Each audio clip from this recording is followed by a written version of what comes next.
You had originally played in Season 2 and got voted out in Episode 7 at Redmond Stadium. Tell us why you decided to apply to play again in Season 3 this year. I had a lot of fun, I made a lot of good friends, and I thought, why not do it again? If you had to compare your gameplay from Season 2 to your gameplay in Season 3, what did you change up, and do you feel that was why you made it a lot farther? I tried to focus more on like a social game and like puzzle aspect rather than like trying to push a physical game. I had no surgery over the summer, so I couldn't really do too much physically, so I kind of relied on like social and puzzles. Maybe that helped, maybe that hurt, don't really know. In Episode 1, the first activity was the island hopping, where you had 30 seconds to get trios standing into various hula hoops. How did you feel about your original trio that you formed with Olivia and Grace? Did you three form any alliance at that point? I felt pretty good about that. We were just kind of sitting together, and Grace, I think, was sitting behind me and Olivia, and she like tapped us and was like, hey, us three, and we were just kind of like, okay.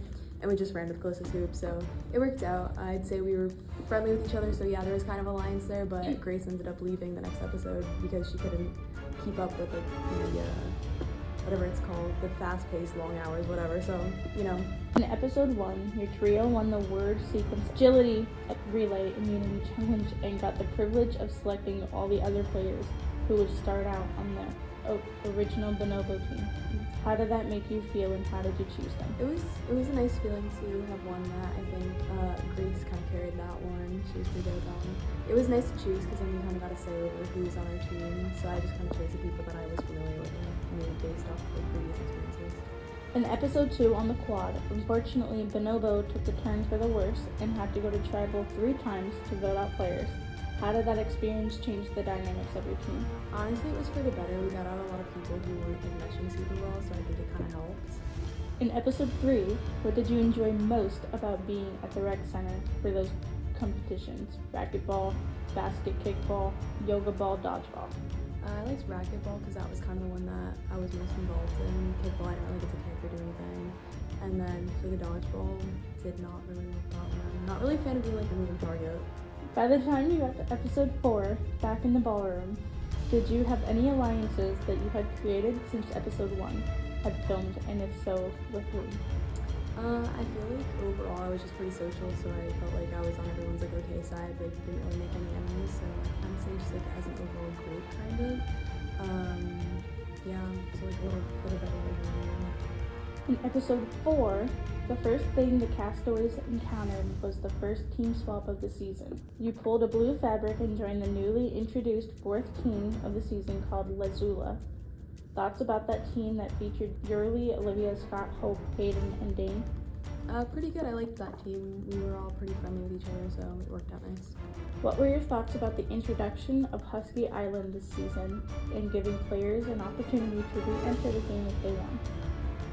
I thought it was interesting, but also really annoying when the same people kept coming back. Like, they can't really give anybody else a chance to do it. In Episode 5, at the beginning, we saw several castaways jump into the pool before they were first challenged began to search for ducks with goggles. What were your thoughts about those castaways taking a leap of faith to find the ducks? Good on them. They were probably cool leaving the rest of us that night. I'm pretty sure half of them that did that ended up getting out that night too, so. In Episode 5, Chase returned from Husky Island, chose Lazula to join, but then you all quickly voted him out again. What was the strategy behind that vote? A lot of the team was like pointing at Chase and Hope for like chopping block, and I knew Hope better, so I kind of like opted for Chase, and everyone was just kind of open to listening to me in that one. In Episode 5, another team swap occurred at this time. You joined the new Bonobo with Dane, Scott, Jay, and Cade. Thoughts about that new group at that moment? I really liked that group. I was happy to be there. In Episode 5, after the last challenge and right before Tribal Council, Hayden Turner used this triple swap shake it up advantage to move players around, including you. Thoughts about that move? I'm pretty sure everyone knew how I felt about that. I was doing some pretty nasty side eyes to him. I was just kind of annoyed, and he even admitted, oh, it was the only name I knew, so yeah, it was a little bit upset. In Episode 6, at the sports field, you are back on Lazula with Jack, Yurley, and Blaine after voting Mars out since they were a no-show. Thoughts about that group of four and how it impacted the challenges of that night? It was a small group. I think we were more puzzly than athletic, so it kind of hurt our chances there, but I pulled through that, so I guess I did something right. In episode 7, tell us about how your mascot monkey became an immunity idol at the very beginning and why you were the one who was keeping guard of it for your team. My team just didn't really seem to have an interest in carrying it around, so I was like, yeah, I can do it. I jumped a fence for that one, didn't really have to. Have a huge bruise on my leg still. Ouch!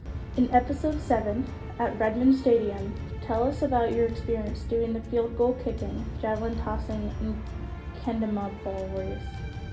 Wasn't my best. I enjoyed the last circle doing something. That was better. In episode 7, how did you approach the voting process with 19 players all attending tribal council together for the first time? Knowing that was the episode you got voted out in season 2, any concerns it would impact your game again? A lot of people actually didn't watch the season before, like they didn't even know I was in it before, so I wasn't too concerned. Hadn't heard my name before, so I just kind of like tried to be social and talk to everyone. In episode 8, you're on the Ghostface Ghouls team for the Human Checkers Challenge. What happened with the communication in that group of 8 players? How did you feel about losing players left and right due to the penalty violations in the challenge? I wasn't really pleased about that. It was mainly just one person who wasn't communicating and just kind of taking it into his own hands and making moves. And I think that's why he ended up getting voted out. In episode 8, tell us about your strategy in the Steal the Wig challenge and in the Clockwork 3-minute 33-second challenges. How did you manage to nail it right on the dot? For the wig challenge, Danielle was just kind of like, hey, you want to team up in the beginning? And I was like, yeah, sure. And then I think it was her and Scott went after each other right away and just took it off, so I just kind of took a step back and let them do that. And as far as like the time challenge, I don't know, I'm just good at counting, I guess. I thought I was like 10 seconds off. I mean, 3 is my favorite number, so maybe it was just in my favor. 3 seconds. 3:33. I was standing at the third table. It's the season of threes. Magic. In episode 9, tell us why you brought Angel as your friend, supporter for that special episode and what you enjoyed about having them participate with you. I kind of choose Angel as my partner because he's been coming to some of the Survivor episodes and cheering me on. He's my roommate and my friend's boyfriend, so I was like, hey, you seem inclined. Do you want to do it? He was thinking about doing it next season, but no, I don't know if he will. He was kind of sad. In episode 9, tell us about the croquet mallet domino balance challenge. That one was a little tricky. Angel definitely lasted longer holding it than I would have, so I think we made the right choice in him holding the mallet thing. In episode 9, what were your thoughts when you saw all the other teams in your round get DQ'd and the relay win came down to basically Angel having to complete the stacking challenge successfully? It took a hot minute, but he did it, and I was really proud of him for that one. Yeah, I feel like that was mentally challenging because he just kept falling over, but he persevered and he did it, so I'm proud of him for that. In episode 9, you found out that the Grivet Necklace Bandit Advantage was activated and another castaway had stolen your immunity necklace that you and Angel worked so hard to earn. How did you try to determine who it was, and did you ever learn the true identity of who did it? If so, why do you think they were the master plan to get you out of the game? I straight up just asked the group, was like, hey, you guys know who did it? And they're like, no, and I was like, oh darn, okay. Wasn't totally surprised because I actually had that same advantage in my back pocket. So like I knew there was aliens out there. I was a little frustrated that they used it on something that, my friend had worked so hard to get. So I was like, whatever. The person who actually did it did text me this morning and was like, hey, sorry about that. And I was like, oh, it's okay. It was actually Jay. And I had looked at her being like, oh, who do you think did it? And she told me Hope, and Jack wouldn't look at me, so I was like, oh, it's probably Jack. Was not Jack, it's Jay. Now that you are the 6th member of this season's jury, what are you looking for in the winner? What will you be basing your decision on come final night as you vote for someone to win? I mean, same as last year, I really didn't decide up until the last second after hearing everybody's thoughts and opinions right at the end, because you really don't know what's going behind the scenes, and I'm just hoping someone who would actually do it. What did you learn about yourself by participating in Survivor Bloomsburg Season 3? I'm more social than I thought I was. I tend to see myself as a pretty quiet person, but I guess not. What do you feel makes the Survivor Bloomsburg experience so unique and fun to do or even watch as a spectator? It takes everybody from all different aspects of the school and stuff. We just kind of put them in a group and makes them talk, and you talk to people you didn't think you would ever talk to, and you explore campus at the same time. So is there anyone you would like to thank who was supporting you in this campus competition? Family, friends, others, or any shout-outs? specific shout out to my three roommates, Charlie, Beth, and Angel. You can see them walk around a lot of the clips, and they showed as much as they can, and I appreciate that. If you could tell other students why they should consider applying for next year's Survivor Bloomsburg Season 4, what would you tell them? It's a lot of fun. You get to know people. You see different parts of campus, and you get to know your friends.